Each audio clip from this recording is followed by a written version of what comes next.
SM sliding mesh gear box, ठीक है। बड़ा थ्योरी ऑफ मशीन्स तो सब लोग को आता होगा। टॉम आज उसका एक प्रैक्टिकल एप्लीकेशन देखेंगे, दैट इज इन ऑटोमोबाइल्स, ठीक है।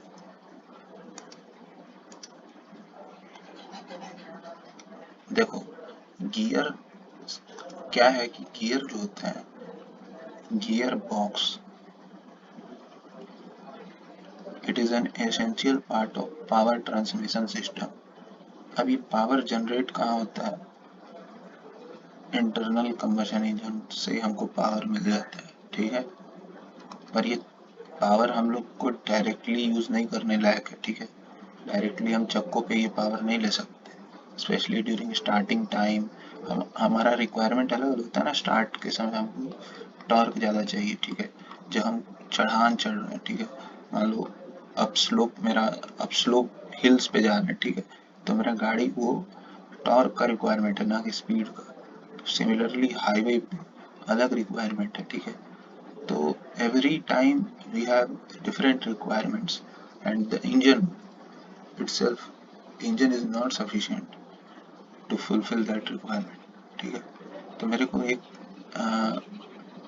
गियर सिस्टम चाहिए होगा, ठीक है, जिससे कि हम लोग ये काम कर सकें, ठीक है। अच्छा, गियर सिस्टम तो चाहिए होगा, गियर बॉक्स चाहिए होगा, ठीक है।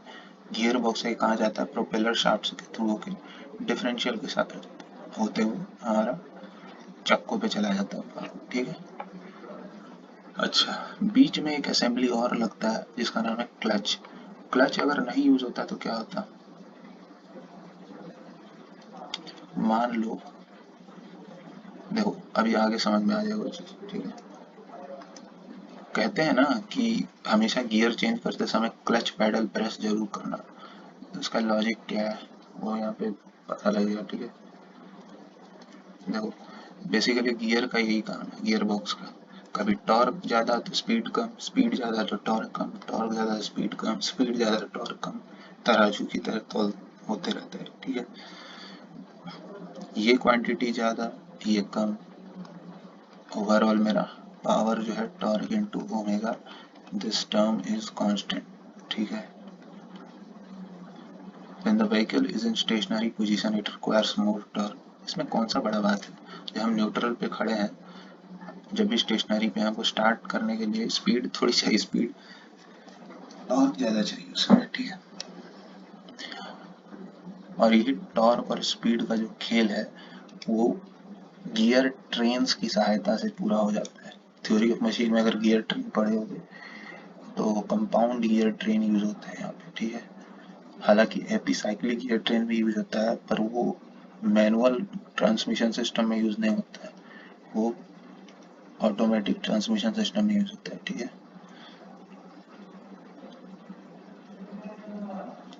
प्रिंसिपल बड़ा सिंपल सा है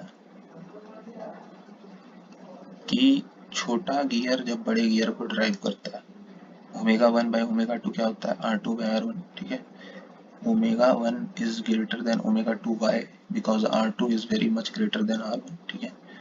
सो ओमेगा वन अगर ओमेगा टू से बड़ा, पावर को कांस्टेंट रहना है तो टॉर्क जो है वो इनिशियली कम है, बाद में ज़्यादा मिलेगा। मतलब अगर मेरे को फर्स्ट गियर पे चलाना है गाड़ी तो मेरे को ये चेक करना पड़ेगा कि मेरा छोटा गियर जो है वो बड़े गियर के साथ मैच में है, ठीक है। और अगर मेरे को स्पीड चलाना है, गाड़ी को स्पीड में चलाना है, ठीक है, मतलब थर्ड गियर फोर्थ गियर पे चलाना है, तो मेरा बड़ा गियर छोटे गियर के साथ मैच में करेगा, तब मेरे को स्पीड मिलेगा, ना कि टॉर्क, ठीक है। ये तो सिंपल सा थ्योरी ऑफ मशीन का कॉन्सेप्ट है, ठीक है। ये एक टिपिकल डायग्राम है थोड़ा सा, और एक डायग्राम और है इसका।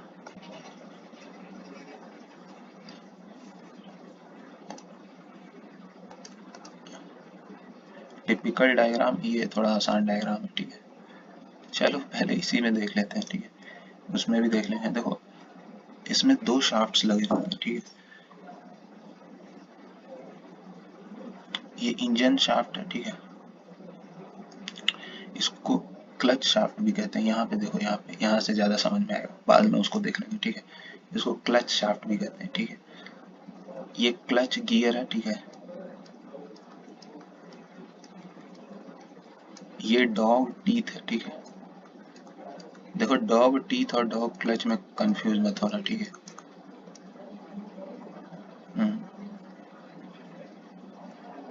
ठीक है। और ये जो है इसको कहते हैं ले शाफ्ट। अब सुनो, ले शाफ्ट पे जितना भी गियर है, ठीक है, वो हमेशा हमेशा रनिंग कंडीशन में रहेगा, ठीक है। रनिंग कंडीशन में रहेगा मतलब रनिंग कंडीशन में रहेगा जब इंजन ऑन है, ठीक है।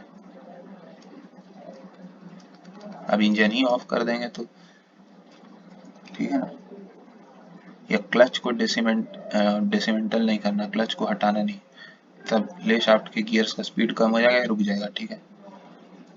ठीक है।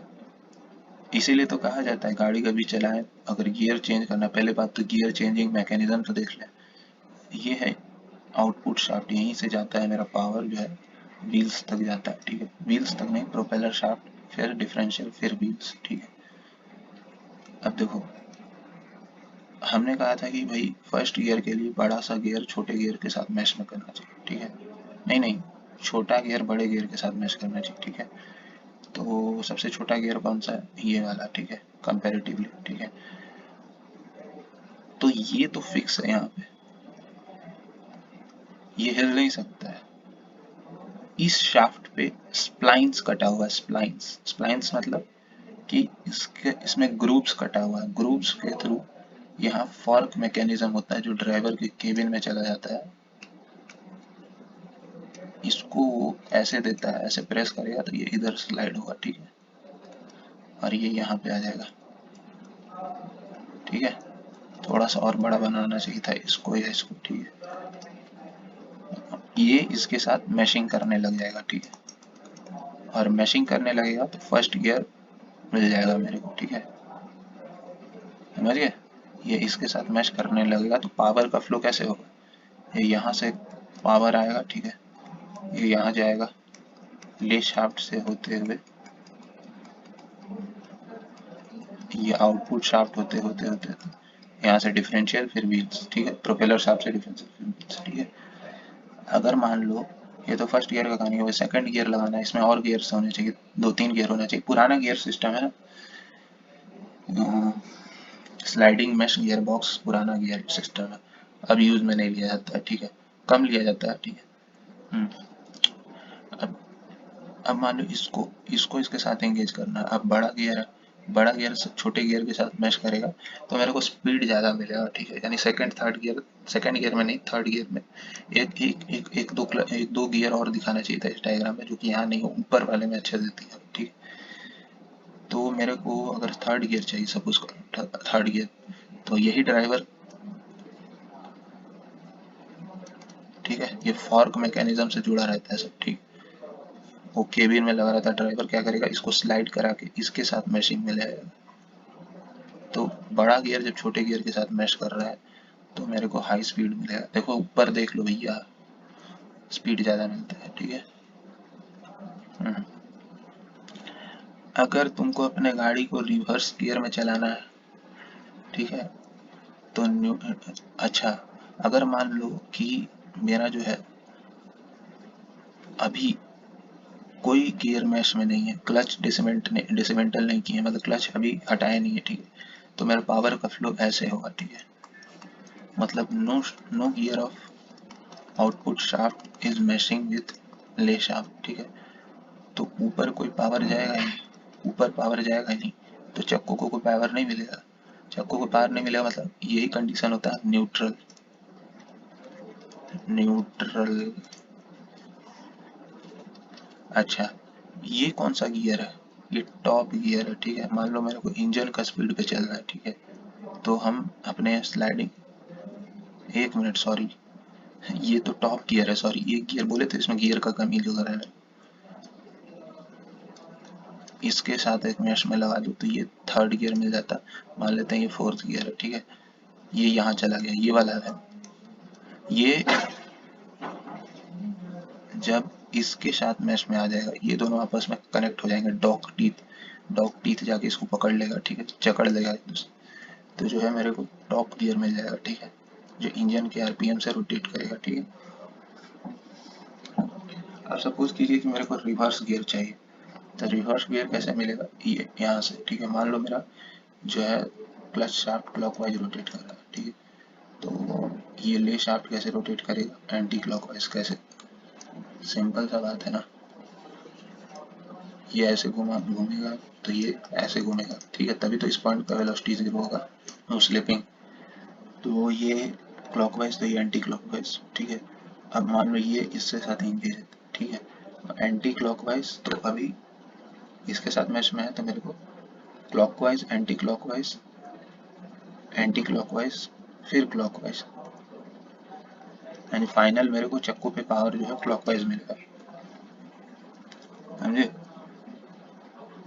क्लॉकवाइज एंटी क्लॉकवाइज, सभी शाफ्ट्स एंटी क्लॉकवाइज घूमेंगे, इसके साथ मैचिंग में होगा तो क्लॉकवाइज चला जाएगा, ठीक है।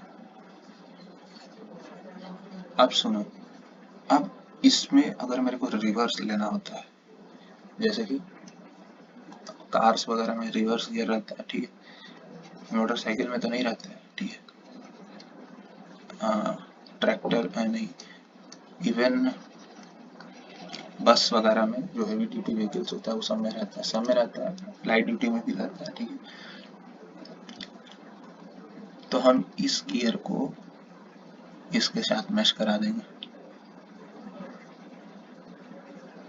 ये अपना कंट्रोल में है, सब ड्राइवर का केबिन में जाके जुड़ा हुआ है।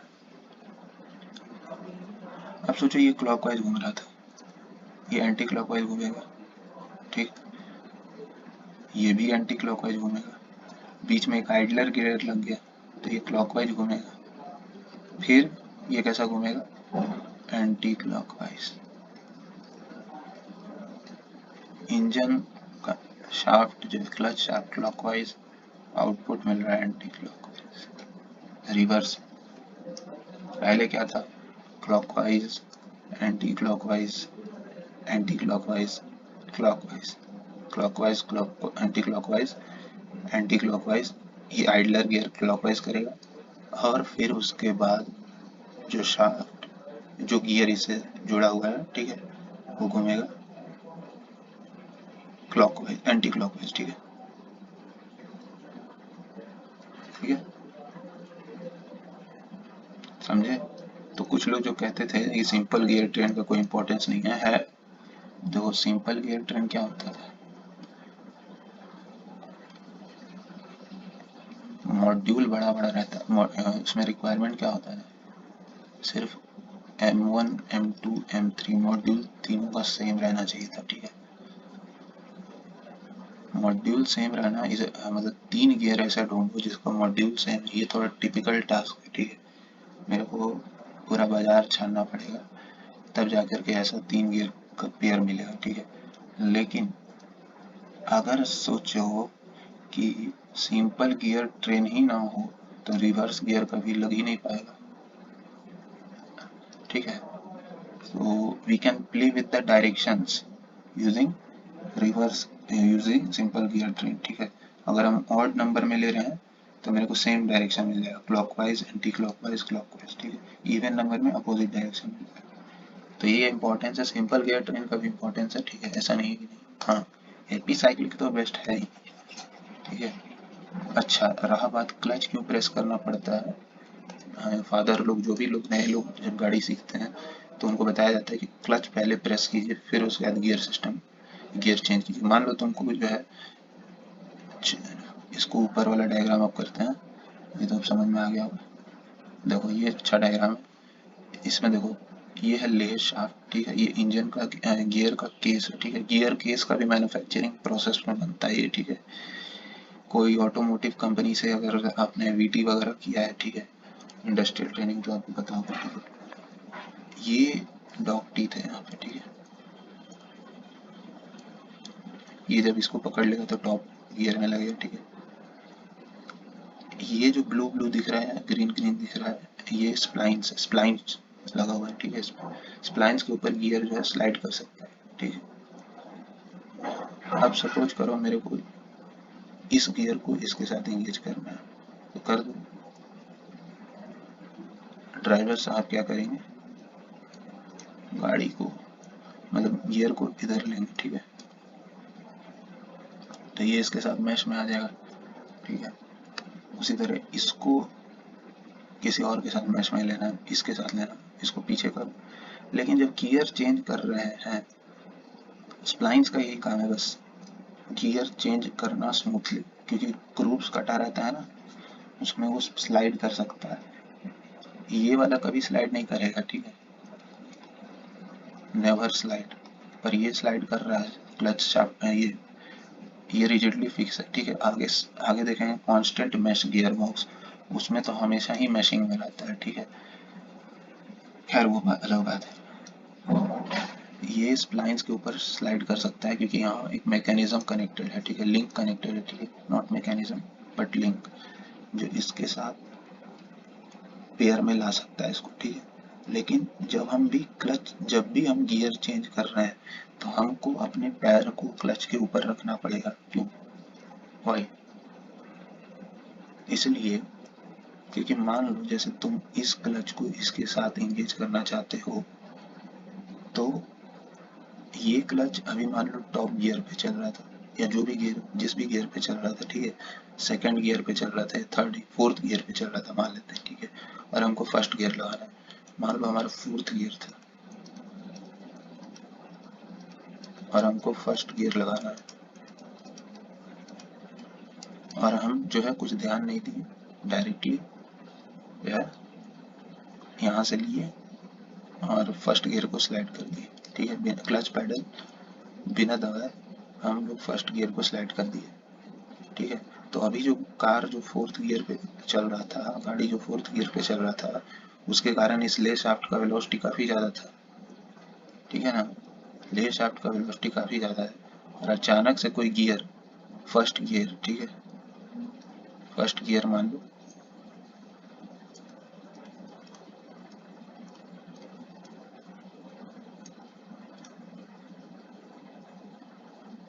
इसके साथ मैश में आएगा तो काफी इम्पैक्ट जनरेट करेगा, हाई इम्पैक्ट, जिसकी वजह से, और यहाँ पे जो गियर्स यूज होते हैं उस पर गियर भी होते हैं, तो हाई इम्पैक्ट स्ट्रेसेस झेल नहीं पाएंगे, ठीक है,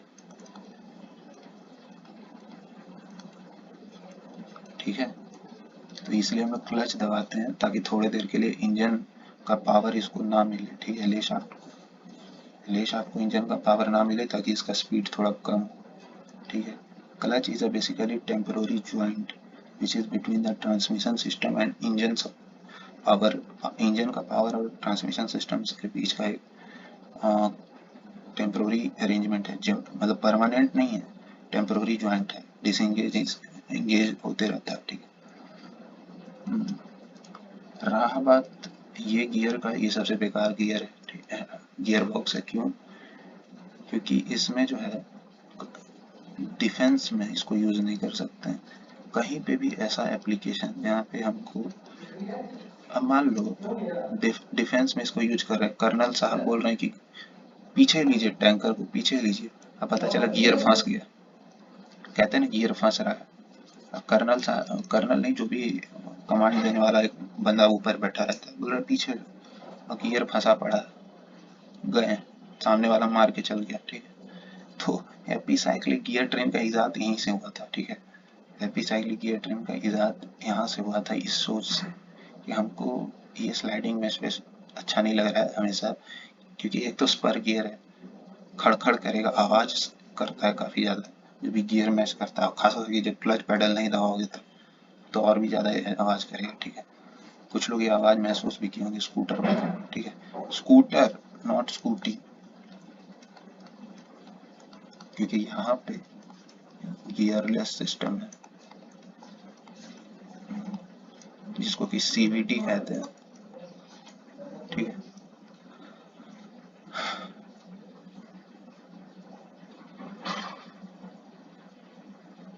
तो ये सबसे बेकार, अभी इसके बाद जो है थोड़ा थोड़ा सुधार हुआ, कांस्टेंट मैश गियर बॉक्स, फिर सिंक्रो मैश गियर बॉक्स, फिर ऑटोमेटिक ट्रांसमिशन में आया,